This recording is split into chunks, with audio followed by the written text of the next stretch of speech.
दोस्तों, परेशानियां हर किसी के जीवन में आती हैं।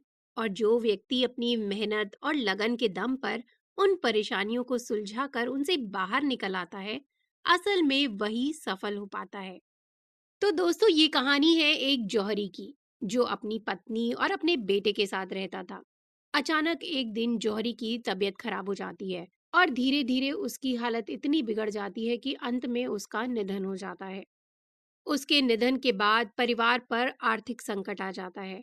आर्थिक संकट को सुलझाने के लिए उनकी पत्नी अपने बेटे को अपना एक कीमती हार देती है और कहती है कि इसे अपने चाचा की दुकान पर दिखा देना और इसे बेचकर जो भी पैसे मिलेंगे वो लेते आना। लड़का वो हार लेकर अपने चाचा की दुकान पर चला जाता है और अपने चाचा को ले जाकर वो हार दिखाता है। उसके चाचा उस हार को अच्छी तरीके से देखते हैं और कहते हैं कि बेटा, बाजार अभी बहुत मंदा है, इसे थोड़ा रुक कर बेचना, तभी अच्छे दाम मिल पाएंगे। फिलहाल तुम एक काम करो, मेरी दुकान पर नौकरी कर लो। वैसे भी मुझे एक भरोसेमंद लड़के की जरूरत है। लड़का बहुत ही मेहनती था। अगले दिन से वो दुकान का काम सीखने लग जाता है। वहां उसे हीरो और रत्नों की परख का काम सिखाया जाता है।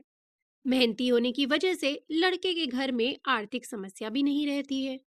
धीरे धीरे रत्नों की परख में उसका यश दूर दराज के शहरों तक फैलने लगता है।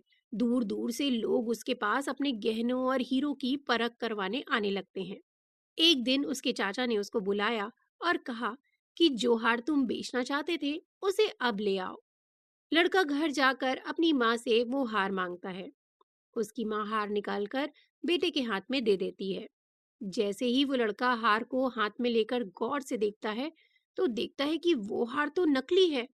वो तुरंत दौड़कर चाचा के पास जाता है और उनसे पूछता है, चाचा जी, जब मैं पहली बार ये हार आपके पास लेकर आया था, तो आपने मुझे सच क्यों नहीं बताया कि ये हार नकली है?